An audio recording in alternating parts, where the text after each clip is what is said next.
Throughout my life and in the legislature, I have always been a supporter of career and technical education.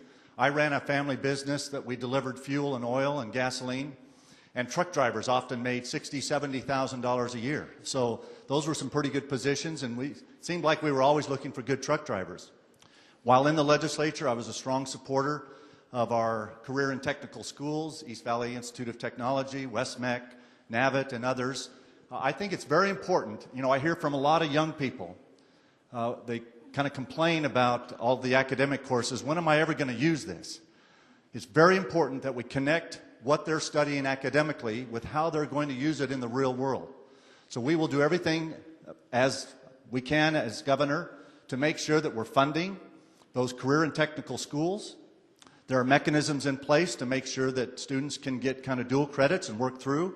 We've got to be fair and equitable as to how the money goes out, but we can make sure that those career and technical classes are fully funded as they were during the 8 years I was in the legislature, to make sure that students understand that a four-year college degree might not be the only opportunity for them to make a good living. In fact, it's said that about 61% of our jobs will come from careers of 2 years or more, but many of those could be associate's degrees. I have a daughter who got her associate's degree at Yavapai College, passed her exams as a registered nurse, and has had an incredible career. So it's very important to me. All right. Thank you very much, Ken Bennett. And yeah, I think there's a critical thing for us to think about here, and that is an integrated approach to education, all the way from K-12 all the way to higher education. Good news is we have excellent, well-developed JTEDs, the Joint Technology Education Districts all over the state. We have some really great tech schools that are here in this state that you may not even know about. We also have an excellent Board of Regents right now that has been put together through no credit of ours, but who is really ready, willing, and able to lead the state on an education going forward. So here's what we have to do.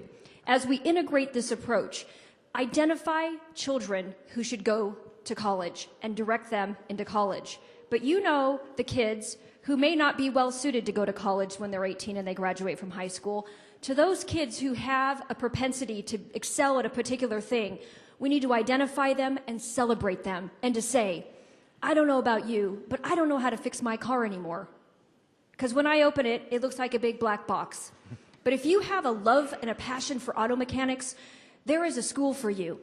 And we're going to get you that education, and it's going to be a career, and it's going to be well-paying, high technology, high capacity, wage-earning jobs. And it is a good and noble and honorable profession. And instead of forcing people into professions that don't make sense for them, we're going to celebrate them with their gifts. From a small business standpoint, this is critical because it is the non-university community colleges and EVIT and the other, I know I'm out of time, the other non-university programs that are actually providing the talent for the jobs that you're creating. This is a critical thing for us to focus on. I'm super excited that we have the opportunity to do it.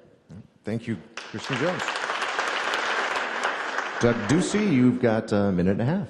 An excellent education system is a critical part of a growing and healthy economy. Those of you that are in the room and are my age or older grew up in an America that was #1 in K-12 education. And we were so far and away #1, we didn't even know who #2 was.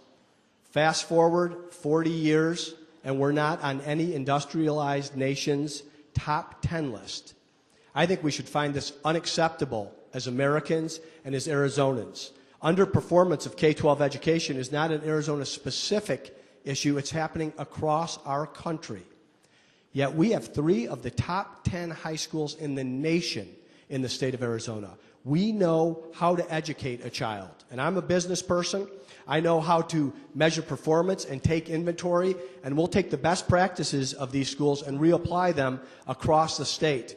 There was another thing when I was growing up, and it was called SHOP, and it was inside the schools. And someone that was technically inclined would would take shop class, and they would go on and have a trade, and it kept them from dropping out. And they're the fine employees that we have around the nation today. Today, that's alternative education like EVIT, East Valley Institute of Technology, and others. We need to invest in these alternative educations so these kids that want to study those issues have that option.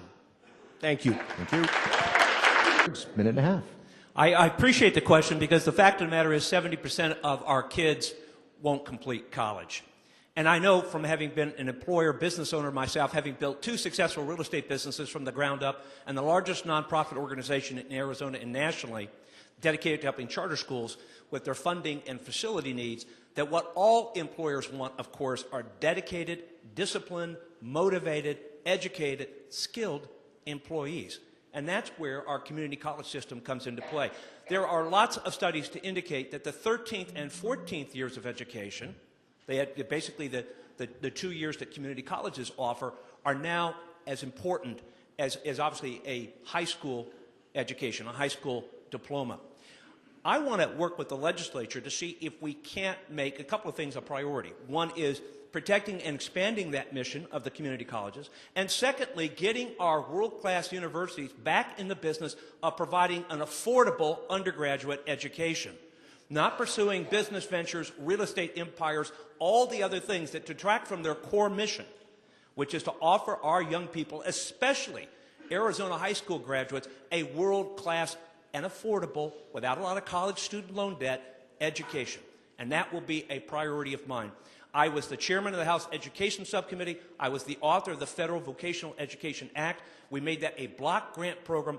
If we can't get rid of the U.S. Department of Education altogether and keep those dollars in Arizona, let's at least make these federal education programs block grants to the states so that we can design and deliver those programs. Thank you, Frank Riggs.